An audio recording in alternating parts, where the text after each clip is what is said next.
여야 의원들의 뜨거운 정치 토론 여의도 펀치. 오늘은 국민의힘 윤두현 의원, 더불어민주당 김원희 의원 두 분과 함께하겠습니다. 안녕하십니까? 예, 안녕하세요. 네, 안녕하십니까? 자, 여의도 펀치 오늘의 첫 번째 주제어부터 함께 보시겠습니다.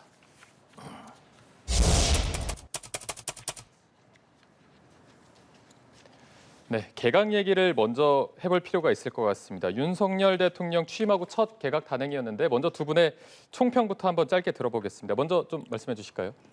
예, 통상 이 5년 단임제 선거에서는 그 국정 경험이 있는 취임 대통령이 없습니다. 그러니까 항상 처음 하는 것이잖아요. 그러다 보면은 한 1년은 국민들에게 약속했던 이제 대선 선거운동 기간 중에 약속했던 것을 하다 보면 약간의 미세 조정이 필요합니다.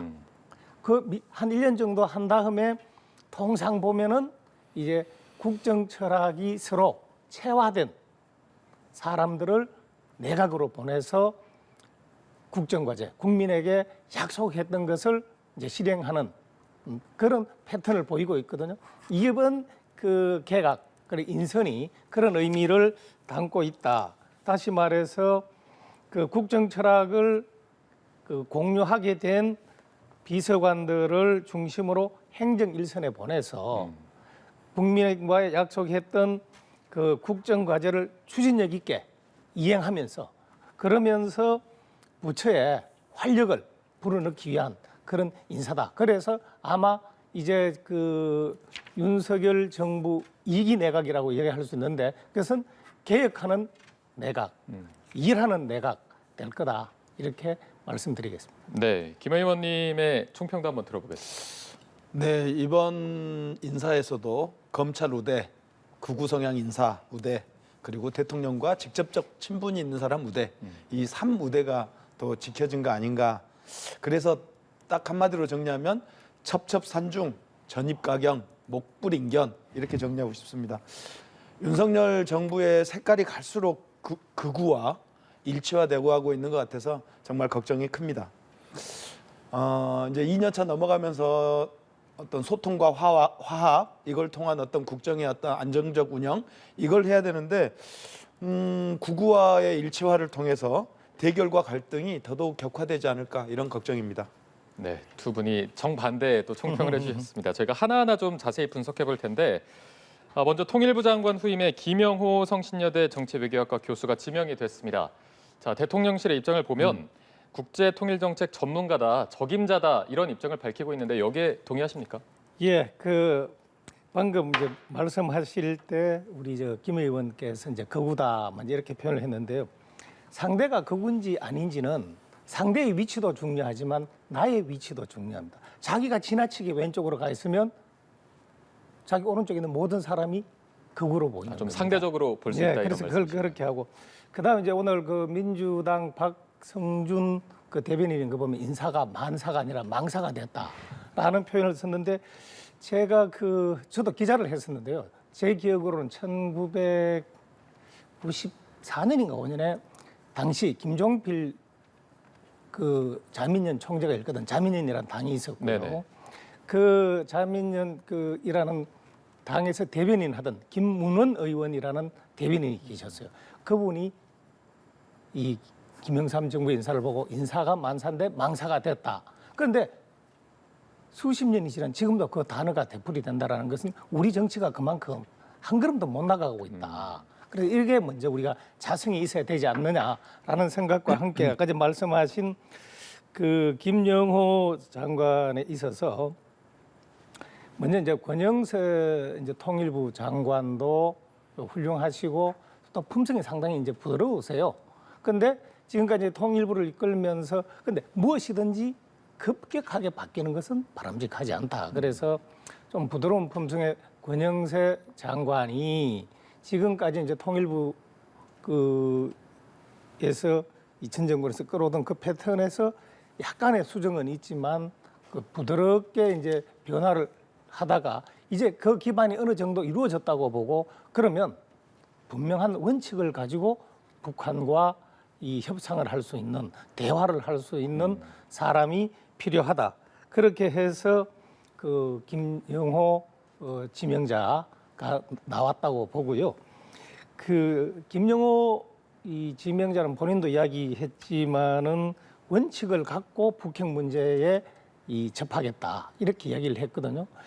그 말은 결국 뭐냐, 자유 인권에 기반한 대북 대화일 겁니다. 네.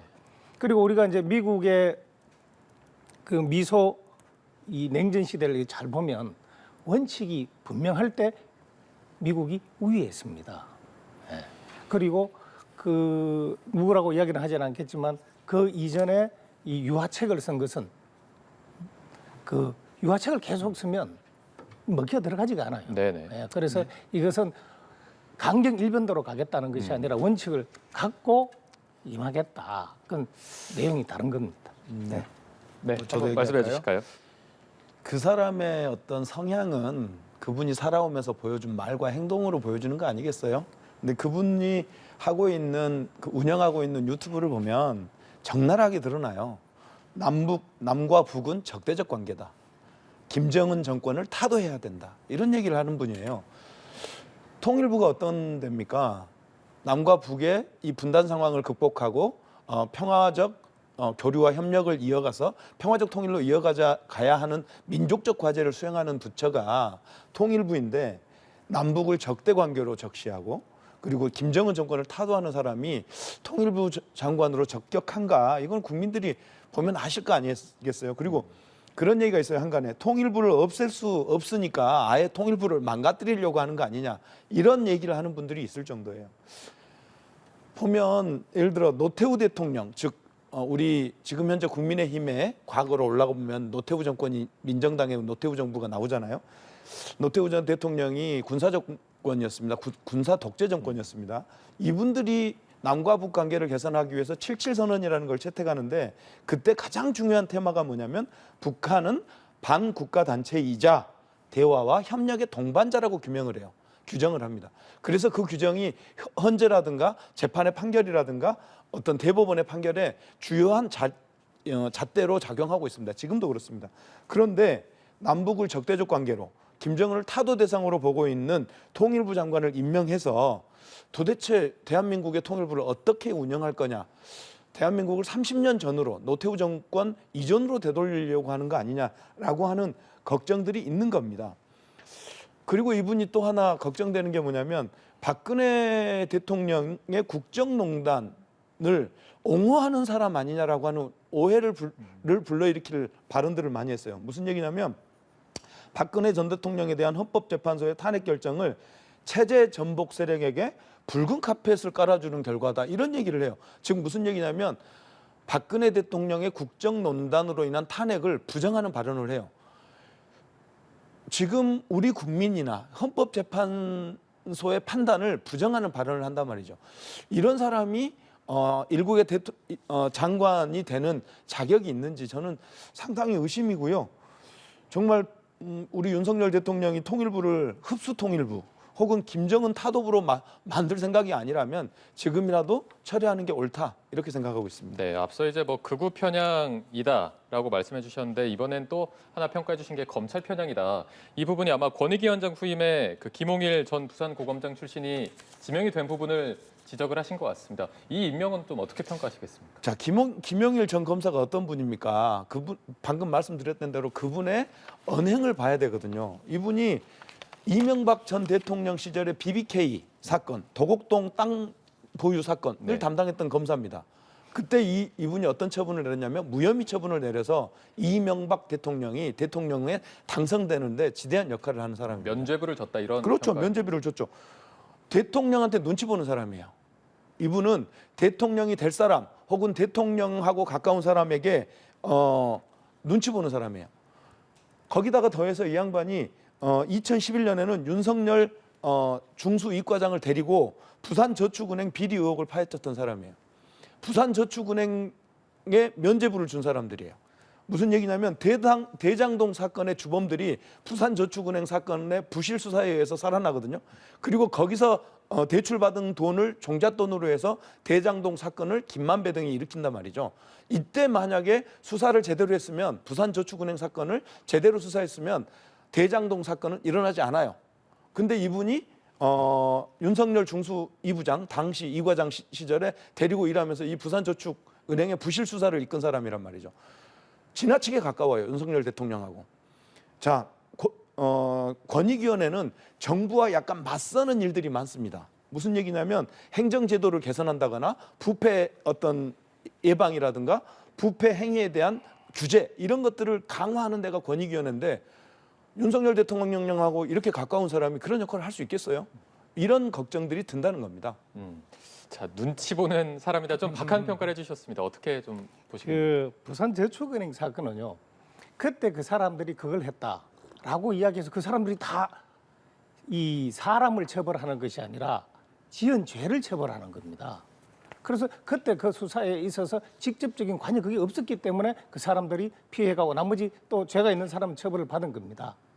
그래서 그게 법률거구고 그다음 대장동 사건은 그 남욱 변호사가 하다가 그다음 김만배 이제 지금 피의자죠. 김만배가 하다가 거기에서 이 성남시청하고 지금 그 이상하게 그래서 거기서 일어난 일이 도저히 이해가 안 되는 사건입니다. 그런데 그게 앞에서 있었으니까 그게 그때 그 사람이었으니까 그때 잘했으면 그럼 죄도 없는데 그러니까 죄가 드러나지 않는데 하나요?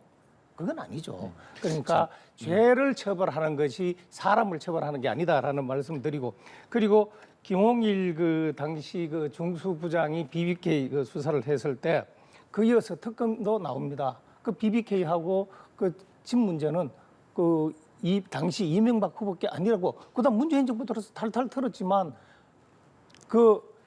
이 다스가 누구 거냐라는 걸로 처벌받고 그 다음에 이제 특수활동비죠 일종의 그걸로 처벌받은 거지. 예? 그게 아니잖아요. 그래서 연동돼 있는 거 다 아시잖아요. 네. 다 아시면서 선배님 아시면서 그러세요. 기자 하시면서 취재 그럼요. 충분히 하셔놓고 왜 그러세요? 그래서 다 알고 있는 얘기를.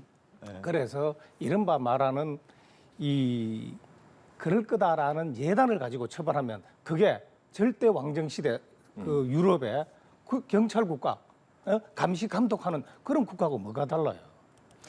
예단을 그래서 해달라. 혐의를 찾는 것이 아니라 그 수사기관은 증거를 찾는 겁니다. 이번에 반박하시겠습니까? 대장동 사건으로 지금 박영수 특검이 지금 구속될 위기에 처해 있잖아요. 이 부산저축은행 사건의 김만배 등 일당들, 즉 대장동 사건의 주범들의 변호사가 누구였냐? 박영수였습니다. 이렇게 마무리하겠습니다. 네. 자, 저희가 조금만 더 넓게 봐서 이렇게 2명의 장관급을 교체했고 차관급 13명을 교체했습니다. 지금 대통령실 비서관이 전진 배치됐는데 이 때문에 뭐 실세 차관, 허세 장관 이런 지적도 나오고 있는 부분이 있어서 먼저 이 부분은 어떤 의미라고 보십니까? 그 실세 장관, 실세 실세 차관, 차관, 네네. 허세 장관 하는 것은 그런 행정 경험이 없어서 할 수 있는 이야기다. 그 자리에 있으면은 힘이 생기는 겁니다. 그래서 좀 더 긴밀하게 그 대화하고 하겠지만은 장관도 자기 마음대로 다 못합니다. 법과 절차에 따라서 시행령이라 이런 거에 따라서 하면서 또 안에 있는 이 관료들하고 상의해가면서 실수하지 않도록 조심스럽게 그래서 그 우리 이관섭 정책기획수석이 처음 이 수석으로 임명받고 난 다음 그 기자들한테 인사할 때 한 말이 있잖아요. 약팽소선. 국가를 운영할 때는 작은 생선을 굽듯이 조심스럽게 해야 된다. 거기에 실세, 허세라는 것은 한마디로 말해서 국정을 그냥 쾌도난마식으로 처리한다라는 잘못된 인식이 배어 있는 겁니다. 그러나 상대적으로 그 장관과 차관이 좀 더 긴밀한 논의가 있고 보다 수평적인 관계에서 대화가 이루어질 거다라. 저희 그 박근혜 정부에서도 어느 특정 그 부처의 장관이 실세니 허세니 했지만 저희들이 이렇게 청와대에 서서 보니까 좀 더 긴밀하게 상대방의 의견을 더 존중하는 문제지. 그런 행정 문제지 경험이 없는 않습니다. 사람들의 지적이다라고 해주신 거 같아요. 아니면 저 정치 공세거나요. 네, 하여간 어떻게 뭐 보십니까?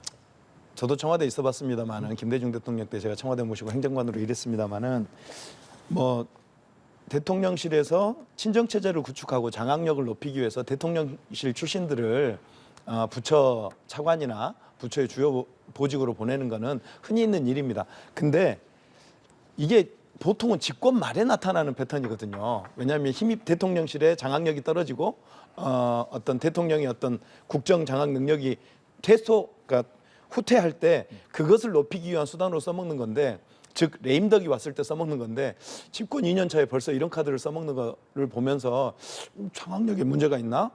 혹은 대통령의 리더십에 공무원들에게 그 대통령의 어떤 국정 철학이 미치지 못하는 거 아닌가 하는 걱정들이 좀 듭니다. 그래서 저는 이제 대표적인 사례가 그런 거잖아요. 보건복지부 장관이 잘못을 했는데, 보건복지부 장관이 보건복지부를 지금 잘못 운영하고 있는데 실국장들을 자르잖아요. 이번에 그 어마어마한 지금 혼란을 일으키고 있는 입시 문제 관련해서 그 총책임자인 장관은 못 건들고 국장 하나 보직해임하고 그다음에 원장을 자르잖아요. 이런 거 보면서 대통령의 국정 철학을 가장 깊이 이해하고 그것을 실행해 나가는 사람은 아까 윤 선배님 말씀하신 대로 장관이어야 합니다. 당연히 장관이어야 하죠. 근데 이런 문제가 있는데도 장관을 못 바꾸고 실국장을 자르고 이번에 차관을 대거 교체했습니다. 이런 거 보면서 사실은 이거 참 걱정인데, 저희들 경험 있는 우리도 집권해봤으니까요. 경험으로 보면 이거 벌써 레임덕이 나오는 거 아니야? 라고 하는 걱정이 들 정도고요. 아니, 교육부 장관이 자기보다 대통령이 입시 문제를 더 잘한다고 하고 있습니다. 그런 장관을 왜 둡니까? 잘라야 되는 거 아니에요? 근데 못 자르고 차관만 바꾸고 실국장, 이런 거 보면서 저는 참 우리 야당이 참 여당 걱정할 일은 아닙니다만은 집권당은 걱정할 일은 아닙니다만 참으로 걱정스럽습니다. 걱정을 할 수도 있죠. 어쨌든 네. 같이 국정을 이끌어가야 되기 때문에. 한편 이번에 그 발표는 되지 않았지만 가장 많은 관심을 받았던 게 방통위원장 자리였습니다. 이동관 특보가 유력하게 거론되고 있는, 지금도 거론되고 있는 상황인데, 이번 인사에 포함되지 않은 걸 두고 여러 가지 논란 때문에 뭐 민심을 조금 더 보겠다, 혹은 뭐 여러 가지 문제가 해결이 되고 나서 임명을 해서 조금 부담을 덜어주겠다, 여러 가지 의견이 나오고 있습니다. 그 배경 어떻게 봐야 되겠습니까? 예, 거기에 앞서서 이제 말씀드릴 게, 교육부 장관이 이야기한 입시 이제 전문가라는 것은 입시에 대해서 정확하게 내가 입시 전문가다, 뭐 대통령 입시 전문가다 이야기가 아니라 입시에 대한 문제 의식을 더 확고하게 갖고 있다, 이런 이야기였어요. 그리고 이 문제 의식은 국가 지도자가 가지는 겁니다. 그리고 그것을 치유할 수 있는 방법은 실무진이 찾는 거예요. 그래서 미국 같은 경우는 대통령이고 장관은 비서라 그러죠. 세크리터리라 그러잖아. 그래서 그리고 이 지금 가장 어떠한 일도 장점과 단점이 다 섞여 있습니다. 그러면 그 문제를 고쳐서 얻는 이익이 더 크면 고쳐야 되는 거고, 문제가 고쳐서 문제가 더 크면 그건 손 안 대야 되는 게 맞고, 그게 대표적 사례가 부동산 임대차 3법이잖아요. 그런 식으로 손대니까 집값이 폭등하고, 그게 그런 식으로 가면 안 된다는 거예요. 네. 그런데 지금요, 우리 입시제도는 분명하게 말하는 것이 이 이른바 국가 발전에 기여하는 그런 이 창의력, 도전적 정신이 필요한 문항이 아니라 이른바 창의력을 묻는 문제가 이 사교육을 통해서 암기 문제가 돼버린 게 이른바 말하는 킬러 조항, 그리고 사교육의 문제인 겁니다. 그래서 그걸 바로 잡아라 하는 거고요. 방통위원장 얘기 조금 해주시죠. 이동관 이 방송위원장으로 거론되는 문제에 네네네. 있어서는 이렇습니다. 지금까지 이동관 그 특보가 방송위원장이라고 공식적으로 확인된 건 없습니다. 다만 지상 발령이 있었고, 이렇게 언론상에 이야기는 있었고, 기자들이 잘 취재하니까 그게 맞을 겁니다. 예? 그러나 이번에 이제 이래 인사를 왜 안 했느냐, 한다는 이야기가 없으니까 왜 안 했느냐라는 말은 전제가 되지 않습니다. 그러나 다만 해석을 하면 이 방통위원장이 8월 1일부터 그 다음 방통위원장이 취임을 하고, 그 전에 하는 사람은 우리 한상혁 위원장의 자녀 임기를 하는 문제가 생깁니다. 지금 처리하면 그 어떻게 돼요? 취임하자마자 다시 하거나 아니면은 이게 그 다음이냐 현행부터 자녀 임기냐 안 그러면 새로운 전체 임기냐 이런 논란이 생기는 겁니다. 그래서 이제 그런 그 문제도 있고 그러니까 그 정무적 판단이 따랐다라는 이제 그런 이야기가 있고요. 네네. 그리고 그 지상에 그러니까 언론에 보도는 됐지만 공식적으로 없는 그 확인이 없는 입장에서 누가 될 거다, 누가 된다. 그래서 조금 지나면 할 거다 이렇게 이야기하는 것은 뭐 바람직하지 않다라고 네. 생각을 이미 합니다. 뭐 마찬가지로 들어보겠습니다. 예, 대통령실에서 이미 뭐 기정사실하고 있는 걸 얘기하는 거니까요. 이동관 방송통신위원장 절대 임명하시면 안 됩니다. 정말 지금이라도 멈추어 달라 이렇게 간곡히 요청드립니다. 무슨 얘기냐면 MBC에 이어서 KBS 관련한 국정원 방송 장악 문건이 나왔습니다. 국정원 불법 사찰을 재판하는 과정에서 나온 내용인데요. 그 국정원의 문건대로 KBS 간부들이 프로그램에서 하차하거나 쫓겨났습니다. 좌천됐습니다. 그 문건을 작성한 국정원 직원은 이렇게 얘기합니다. 홍보수석실의 요청에 의해서 만들었는데 KBS 내에서 정부의 비판적인 인사들을 솎아내기 위한 목적으로 만든 것이다라고 증언하고 있습니다. 재판 과정에서 증언한 내용입니다. 이런 인사를 엄청난 국민들이 다 반대하고 있는데 언론인들의 한 80%와 그리고 국민의 60몇 프로가 지금 절대 임명해서는 안 된다고 얘기하고 있는데 임명을 강행하면 MB 때의 방송 장악 경험을 살려서 다시 한번 윤석열 정부에서 방송을 장악해달라고 하는 명백한 의도로 읽을 수밖에 없죠. 그래서 우리 민주당에서는 싸울 수밖에 없다 이런 얘기고요. 네. 또 하나는 아들 학폭 문제가 해결 안 됐잖아요. 당시 전 대통령 이제 특보를 관둔 시점이죠. 그때 김승효 하나고 이사장한테 직접 전화를 걸어서 이 문제에 대한 압력을 행사하잖아요.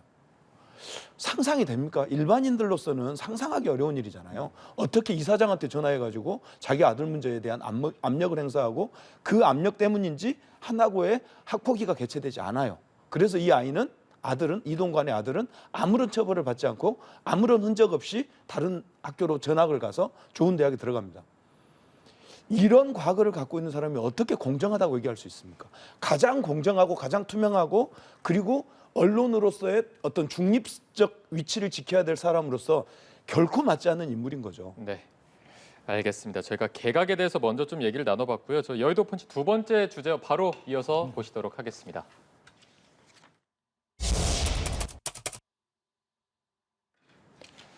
자, 오염수 공방 계속해서 뜨거워지고 있기 때문에 바로 짚어보도록 하겠습니다. 지금 민주당의 입장을 보면 국회에서 내일 바로 결의안을 통과시키고 장외투쟁도 하고 또 국제적인 협력도 촉구하겠다. 네. 전방위적으로 지금 공세를 펼치고 있거든요. 어떻게 봐야 되겠습니까? 우리 민주당의 유일한 관심은 그겁니다. 국민의 생명과 안전을 어떻게 지킬 거냐.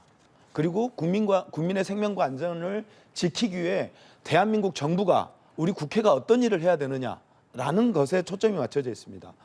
박광원 원내대표가 7개 요구사항을 내걸었습니다. 네네.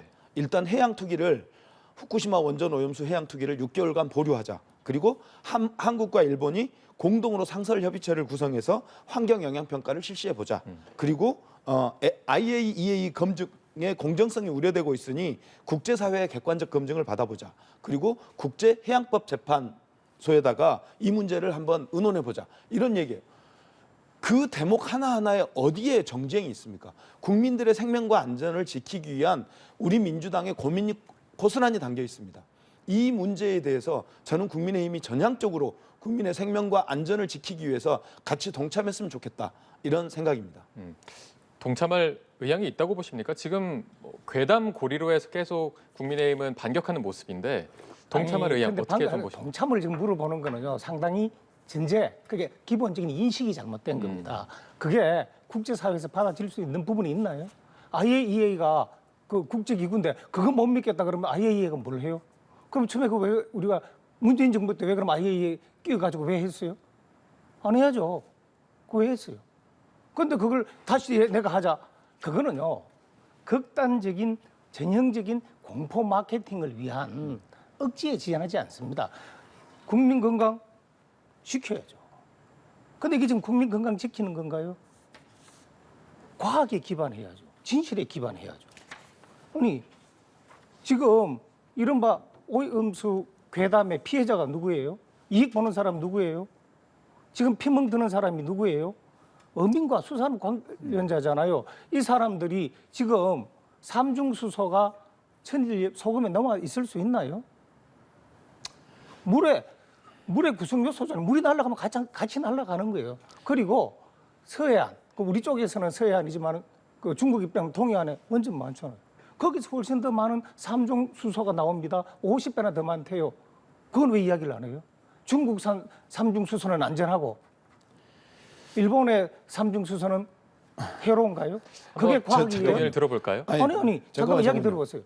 그게 그게 과학인가요? 아니 잠깐만요. 그다음에요. 아니 잠깐만요. 2011년에 이 방사능 물질적 이 갑자기 쓰나미가 닥쳐서 빠져나왔습니다. 그 이후에 지금까지 우리 그 주변에 그 세슘이나 이런 그 변화가 있었나요? 없었잖아요. 잠깐만요.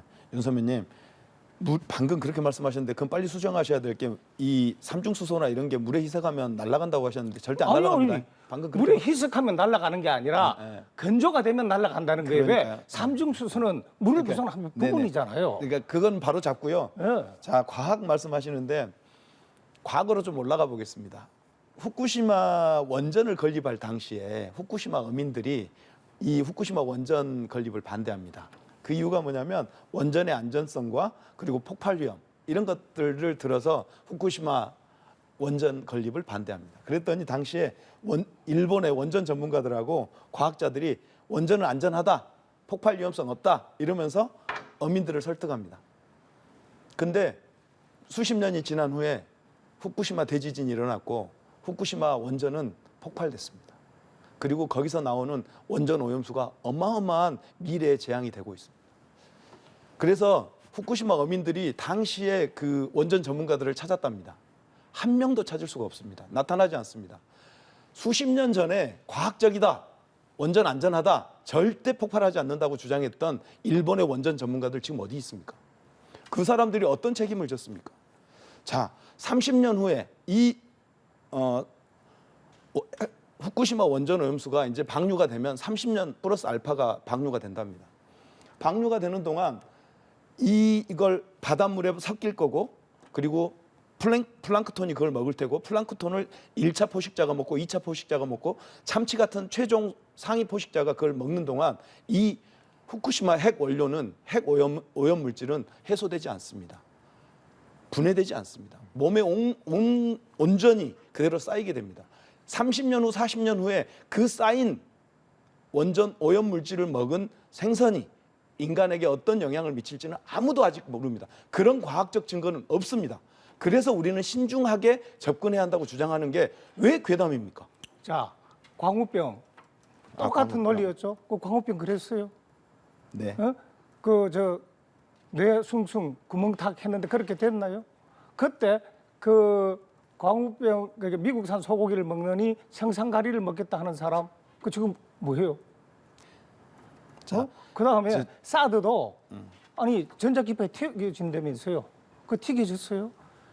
그 안전 기준에 530분의 1이고 휴대폰 기지국만도 더 낮은 수치가 나옵니다. 그다음에 아까 제가 이야기했는데 그 삼중수소에 대한 이제 이해가 없어서 물에 타면 흩어진다. 물 속에 들어있는데 어떻게 물을 탄다고 그게 돼요?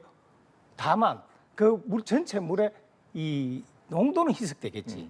그러니까 그래서 제가 이야기하는 것은 총량이 변하지 않는다는 얘기잖아요. 그럼요. 제가 이야기하는 것은 천일염에는 들어갈 수가 없다는 거예요. 왜 건조하고 물이 날아가는데 물 속에 들어있는 게 물이 날아가는데 어떻게 있을 수 있어요? 제가 지역구가 목포라서 소금을 잘하는데요. 예. 3년 5년이 지나도 염수가 계속 빠집니다. 예. 그 안에 물을 포함하고 있습니다. 염소와 삼중수소를 구분 못하면 안 그러니까 되고요. 잠깐만요. 그다음에 그래서 또 있습니다. 마저 한번 들어보고 의견 들어보겠습니다. 네. 국민 건강을 위한다면서 국민 생활을 파괴하는 그런 행위가 있으면 안 된다는 거예요. 그래서 아니 함문경 그 옛날 그 1985년 운동권 미 말씀하시는 문화원 거죠. 그 선거 농성을 주도한 분이잖아요. 이분은 자기가 저 군산에서 횟집을 합니다. 네네. 그거 하는데 자기가 봐도 너무나 말이 안 된다는 거예요. 예? 그리고 들어있죠. 그런데 사람 몸에도 다 방사능 있고 다 그 물질 다 있잖아요. 그거에 못 미치면은 안전하다고 봐야지. 그거를 이 조금이라도 있으니까 그러면 지구상에 살면 안 되죠.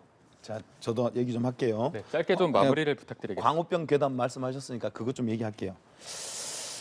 미국에서요, 지난 5월에 광우병 환자가 발병했습니다. 아직은 저희가 안심할 때가 아니라는 거 말씀드리고요. 당시에 그러니까 그 수입 소고기, 미국 수입 소고기에 대한 협상을 할 때 1차 협상안이 뭐였냐면요. 수입소에 대한 연령 제한이 없었습니다. 30개월 이상 소가 광우병의 발병 위험을 높인다고 했고요. SRM이라고 그래서 광우병 유전인자가 있습니다. 발병을 하는 유전인자가 있는데 그 유전인자가 이른바 SRM에 굉장히 많이 들어 있습니다. 첫 협상안에는 소고기에 연령 제한도 없었고 SRM도 수집하는 거였습니다. 근데 광우병에 대한 걱정과 국민들의 촛불 시위를 통해서 재협상을 하게 됩니다. 즉 국민들의 요구를 협상력을 높이는 방향으로 이명박 정부가 활용을 한 거죠. 그래서 어떻게 됐냐? 30개월 미만소로 수입 연령을 만들었고요.